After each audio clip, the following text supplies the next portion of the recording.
今天的网络速度不断提升，下载游戏变得越来越快。随着数字版游戏的普及，无论你在什么平台玩游戏，似乎都是一件触手可及的事情。但恰恰是在网速越来越快的今天，游戏本身带给我们的体验却并没有跟着一起变好，甚至它还在不断的退步。不知从什么时候起，曾经插盘即玩的简单快乐逐渐消失，动辄几个甚至10几个 GB 的首日补丁已经变成了家常便饭，好像我们买到的不是成品游戏，而是一张绑定在光盘上面的 CD key。 现在游戏的画面虽然是越来越好了，但是厂商的首发优化却越来越糟，习惯性的把性能问题寄希望于后续的补丁，有些厂商更是干脆直接把没做优化的半成品仓促上线，更别提那些把完整版游戏拆分成无数 DLC 的割韭菜行为了。网速的变快原本应该给我们带来便利，现在却成为了游戏厂商偷懒的借口。过去在网络不发达、电脑和主机机能都受限的情况下，开发者必须保证首发的卡带或者是光盘包含完整的游戏内容，并且能够直接游玩，所有细节和优化都必须在压盘前就全部完成。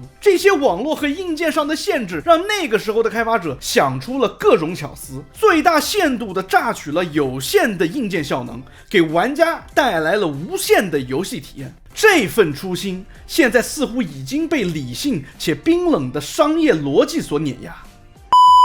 大家好，欢迎来到9频道，我是老9，在这里我们一起剖析第9艺术的真谛。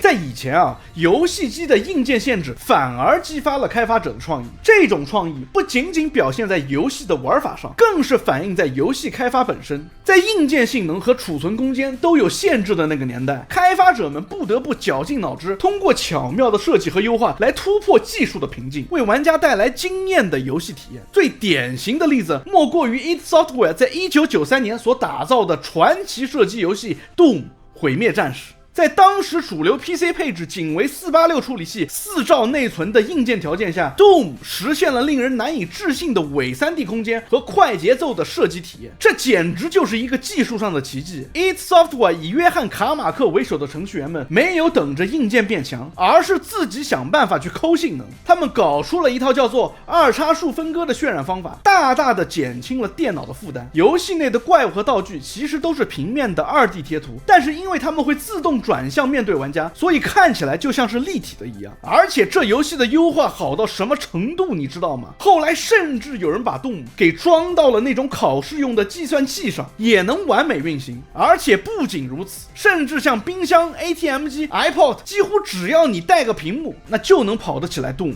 又或者是我之前视频里提到的寂静岭2，当时 PS2 的机能十分有限，游戏中雾气的目的最初并不只是单纯为了营造恐怖的氛围，而是一种高明的技术优化手段。玩家视线以外被浓雾挡住的建筑和场景就不需要被完全渲染，可以大幅减少显存和处理器的负载。它巧妙的既保持了游戏的沉浸感，又保障了画面的流畅度。再比如同样是 PS2 上的 GTA 3，它也没有吃力不讨好的渲染整个自由城，而是把地图分成小块，只有玩家附近的区域才会被加载到内存。玩家移动时，游戏会动态的加载前方区域的模型、纹理和 NPC， 同时卸载玩家身后的区域，这才让这款开放世界游戏在那个年代得以流畅运行。而且在储存介质方面那个时候的卡带或者软盘的容量极小，这迫使开发者在音频资源上也必须做到极致的精简。一段动听的游戏音乐往往是由几个简单的波形和巧妙的编曲所组合在一起的，而非录制好的音频流。游戏关卡剧情和关卡设计也不能肆意挥霍，每一个字节都弥足珍贵。因为以上的这些原因，开发者必须将核心玩法打磨到极致，用有限的关卡变化和敌人行为组合出无穷的乐趣。这也是为什么许多经典游戏至今耐玩性极高的原因。这种游戏开发史早期的例子可能听上去有些极端，但是那个时候的开发者在这种限制下所锻炼出的对代码效率、资源管理和核心玩法的深刻理解，是当今许多习惯于依赖强大硬件性能的团队所缺乏的。那个时候的游戏在出厂的时候就必须是一个完整的优化到极致的成品，因为一旦卡带或者是光盘压制成型，就再也没有通过互联网打补丁的机会了。这种压力反向铸就了当时游戏行业的严谨与追求卓越的精神。在当今这个高速互联网几乎全域覆盖的时代，肯定有人会跳出来反驳，都什么年代了，谁还没有连上互联网啊？依靠首日补丁来修复一些首发的小问题，岂不是再正常不过的事情吗？这种说法如果放在10年前，我肯定是举双手赞同，因为它在10年前为数字分发时代带来了一种崭新的可能性，那就是游戏可以在发售后仍然获得持续性的支持和改善。然而现在问题的性质已经发生了根本性的转变，当前游戏行业的问题已经不再是简单的通过首日补丁去修复一些小的 bug， 而是将后续修复当作理所当然。开发者在厂商的逼迫下，抱着侥幸心理推出半成品游戏的普遍心态。更令人担忧的是，即便发布了首日补丁，许多游戏的优化质量依然惨不忍睹，甚至连基本的稳定运行都无法保证。这已经演变成了一种对玩家信任的透支。这种态度的转变一定程度上有其深层次的商业原因。为什么要强调一定程度上呢？我后面会解释。游戏的开发成本与日俱增，市场营销的窗口期都被定得死死的。为了赶上重要的节假日，比如欧美的圣诞节，或者避免与竞争对手的3A 大作正面冲撞，开发商往往会给开发团队设定一个不容更改的 deadline。即使开发团队心知肚明游戏尚未完成优化，仍然存在大量的 bug， 但是在商业利益面前，游戏项目也必须按时推向市场。于是乎，游戏的首发就变成了一个公开的大规模的 beta 测试，而玩家则是在不知不觉中成为了付费的测试员。这种模式的恶果是显而易见的，就比如我之前批评的《无主之地4》，其首发版本堪称一场技术灾难。就算是在硬件统一的主流平台上，比如 PS5 和 Xbox， 也出现了内存泄露的问题。游戏在连续游玩数小时后，性能骤降，从而导致帧数的降低和卡顿。 PC 版的情况就更糟糕了，你不开 DLSS 和真生成，你根本就没法玩。这个游戏不是之前还宣传要上 NS2 吗？当时我就在想，就 NS2 那个小成版的机能，要如何流畅的运行无主之地4呢？结果果不其然，现在无主之地4的 NS2 版被无期限的延期了。然而面对如此汹涌的舆论和铁证如山的技术缺陷，这个公司的 CEO Randy Pitchford 更是语出惊人，什么让玩家自己去做个引擎，什么不喜欢你可以退款，尽显这些资本的傲慢。这种对玩家反馈的漠视与当前游戏行业的另一种普遍的乱象一脉相承，并且共同构成了体验降级的恶性循环。什么乱象呢？那就是将完整的游戏体验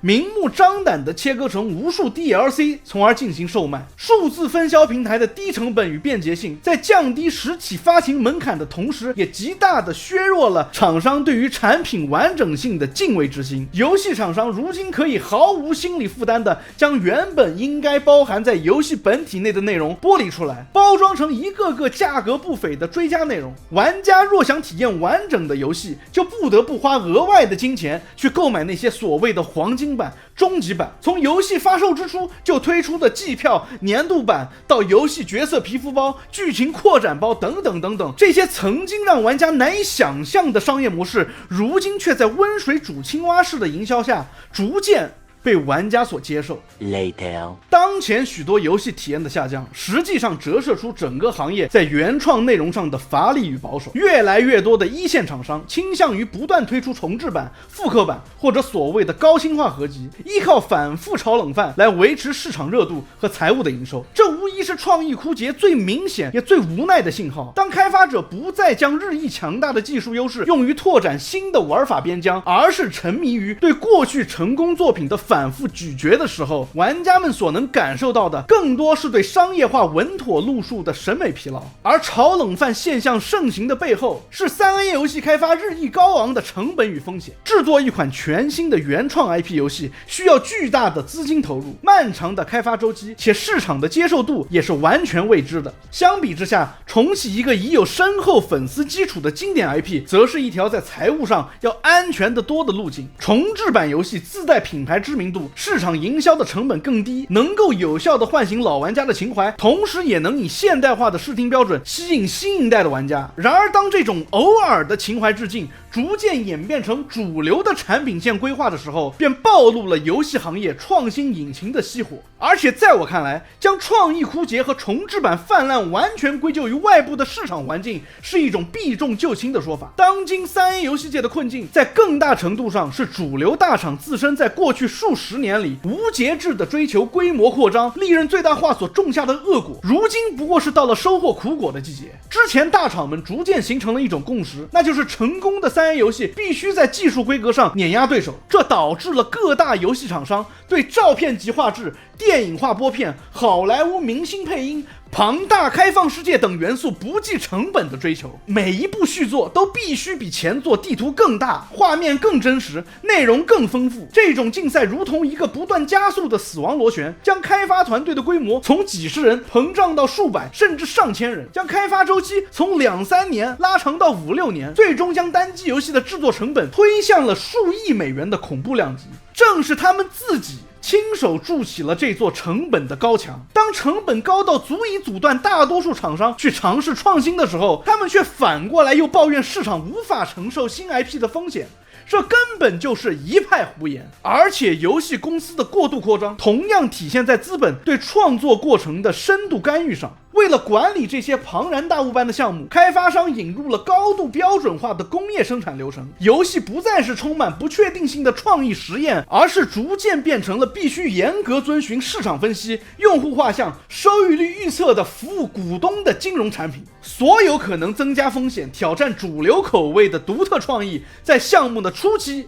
就会被层层的过滤筛掉。 A few moments later， 回望那个硬件受限的年代，匮乏逼出了奇迹，让经典在苛刻条件下逆势诞生。如今的硬件性能空前强大，预算充足，却往往滋生了懒惰与投机。首发补丁、DLC 割裂、半成品发售、炒冷饭重置层出不穷。游戏行业真正欠缺的，从来不是更强大的显卡，或者是更多的预算，而是在有限的条件下死磕创意与品质的那股劲头。只有重拾对玩法和玩家的敬畏，摒弃资本驱动的短视思维，开发者才能用作品再次赢得玩家的信任。Anyways， 欢迎收看地主频道，感谢大家的陪伴。如果你也有对游戏体验越来越差的看法，欢迎在评论区分享，也别忘了订阅、关注、点赞、收藏。我们下期见 ，Peace。这特好 I don't give a damn。我天，我觉得我是帮你省了100万，天哪，特好特好，你看你自己看。